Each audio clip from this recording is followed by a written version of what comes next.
Hi, I'm Sally, and this is Battle Bits.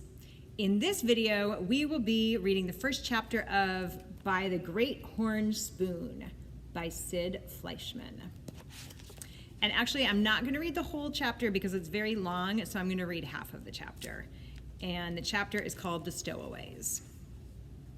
A sailing ship with two great side wheels went splashing out of Boston Harbor on a voyage around the Horn to San Francisco.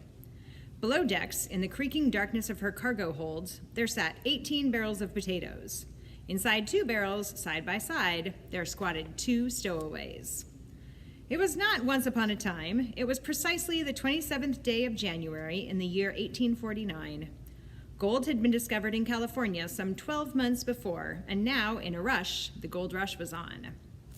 The good ship Lady Wilma, overcrowded and heavy in the water with cargo, thrashed her way to the sea. Her paddle wheels churned and her smokestack stained the frozen winter sky like ink. She was bound for the gold fields with 183 passengers, not counting the stowaways. Hundreds of gold seekers had been left at the dock clamoring for passage. The California fever was sweeping through the cities and towns and villages like a heavy wind. Men were buying picks and shovels and trying to get from the East Coast to the West as soon as possible and all at once. On the second day at sea, just after dawn, the lid rose silently off a potato barrel. Cautiously, a man raised his eyes above the rim of the barrel to look out.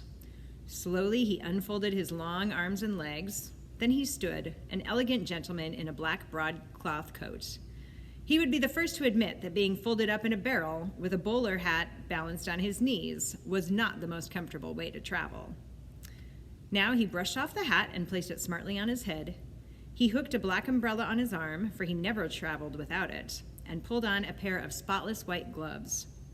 He felt very nearly frozen solid, but permitted himself a most contented smile. Then he gave a small tap to the barrel beside him. "All clear, Master Jack." "Is that you, Praiseworthy?" came a young, muffled voice from the depths of the barrel. "Your obedient servant," the man replied, and lifted the lid.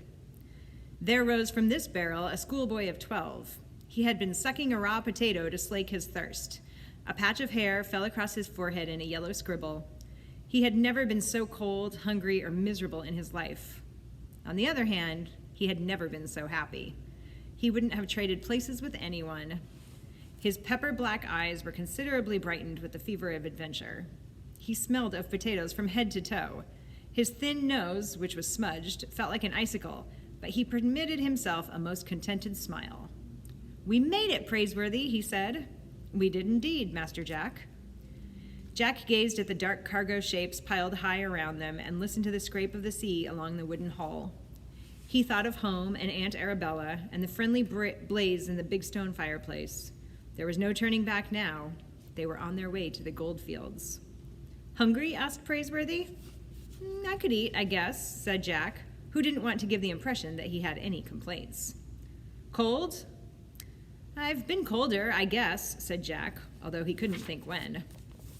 "I suggest that we see what can be done about improving our accommodations," said Praiseworthy, tapping his bowler hat firmly in place. "Shall we go?" "Go?" Jack replied. "Go where?" He fully expected to pass the voyage below decks with the cargo. He had read dire accounts of the treatment handed down to stowaways on ships of the sea. "Why, to pay our respects to the captain," said Praiseworthy. "The captain?" The words very nearly caught in his throat. "But he'll put us in chains, or worse." "Leave that to me," said Praiseworthy, with an airy lift of an eyebrow. "Come along, Master Jack." Jack gathered courage from Praiseworthy's cool assurance. As far back as Jack could remember, he had never known anything to ruffle Praiseworthy's calm. In his black bowler hat, his black coat, and spotless white gloves, he was easily mistaken for a professional man, a lawyer, perhaps, or a young doctor. But he was nothing of the sort. Praiseworthy was a butler. He was a butler by breeding, by training, and by choice. More than once, Jack had heard his Aunt Arabella say that Praiseworthy was the finest English butler in Boston. He had been with Jack's family since before Jack could remember. It seemed to him that there had always been a Praiseworthy. The ship gave a lurch, and the stowaways, gathering up their two carpet bags, picked their way through the darkened passages of the hold. Jack saw barrels of smoked fish bound for San Francisco. There were thousands of feet of lumber and enough bricks to build a hotel. He saw boxes of rifles and 2 brass cannons, to fight off wild Indians, he supposed. And he could make out wet bundles of grape cuttings, enough to plant a vineyard. With his heart thumping, Jack followed Praiseworthy up the ship's ladder to the creaking deck above. He was sure the captain would put them in chains, at the very least. Now the whistling of the wind came to them, and the thrashing of the great side wheels seemed as loud as thunder. They found themselves in the crew's quarters, where daylight barely penetrated. A sailor with a gold ring dancing in his ear was filling a lamp with whale oil. "My good fellow," said Praiseworthy, "can you direct me to the captain?" The sailor looked up with a curious squint, and the ring in his ear did a jig.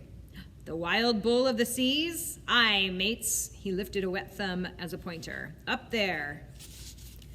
Up there they went, climbing another ladder to another deck, and now Jack was sure the captain would have them walking the plank, at the very least. Wild bull of the seas. But Praiseworthy was a match for anyone, he told himself, and tried to keep a straight and firm jaw.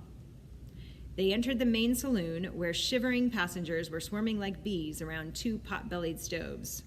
Everyone seemed to be talking at once and saying the same thing. "You been hogging that stove long enough. I got here first. Let me in, pardner." Jack saw men of every description and some who defied description. There were lanky farm boys in rough boots and dandies in tight pantaloons. There were Yankees in beaver hats and Southerners in planters' hats. There were tradesmen and politicians, Frenchmen and Dutchmen, fat men and thin ones, gentlemen and scoundrels, with not a woman among them. They were bound for the gold fields, which was no place for women and children. "Give me a turn at that stove, gents. Stop pushing, sir." Praiseworthy tapped the nearest gold seeker on the shoulder, a frock-coated man with a sword cane, and inquired, "Can you direct me to the captain, sir?" The man lifted his sword cane and pointed. Up there, he snapped, and returned to the fray. In due time, after climbing another ladder, the 2 stowaways found the captain in his cabin, with the door banging open and shut with the roll of the ship. He had just come in from deck, and his wet oilskins lay in a heap. The wild bull of the seas, his legs apart, stood bent over a long table. He was trying to thaw the ice in his curly black whiskers over a lighted candle. "Well, don't just stand there inviting in the weather," he said in a voice like the roar of a canyon. "Come in." And that is the first part of By the Great Horn Spoon by Sid Fleischman. Thank you for listening, and I'll see you next time.